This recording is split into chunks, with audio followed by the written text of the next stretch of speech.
The growing trend of parents in Nigeria blending grains like tiger nuts, guinea corn, millet, soya beans, crayfish, everything, blending it together and calling it Cerelac to feed their babies.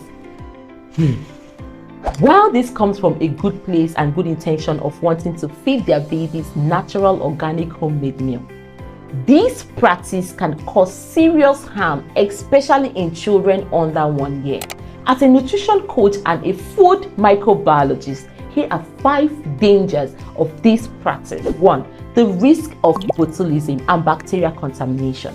Because these grains lack proper sterilization. These grains such as groundnuts and tiger nuts are high risk for mold and aflatoxin contamination, which can lead to liver damage or even death in infants. While you argue that you have washed it, washing reduces debris and dirt. It does not eliminate invincible bacteria like mold, toxins, and dangerous spores.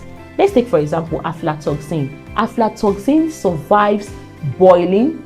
It is heat stable, so no matter how you boil it, it is right there. It survives frying. It survives cooking. Poor hygiene during blending and storage increases the risk of bacteria like Clostridium botulinum and Salmonella. These toxins are linked to current surge in children having cancers, liver function issues, immune suppression, and child stunting, which is one of the major issues that we are currently combating in Nigeria. Secondly, nuts. Nuts such as groundnuts and tiger nuts are top allergens for children. People who advise parents to blend these things are not certified, and hence they do not understand that introducing nuts without supervision and proper desensitization methods can cause allergic reactions such as anaphylactics, and most times or sometimes it can even lead to death. That's why I keep saying nutrition has to be personalized, because different children have different triggers and you need to understand what works for your baby before you go into these practices.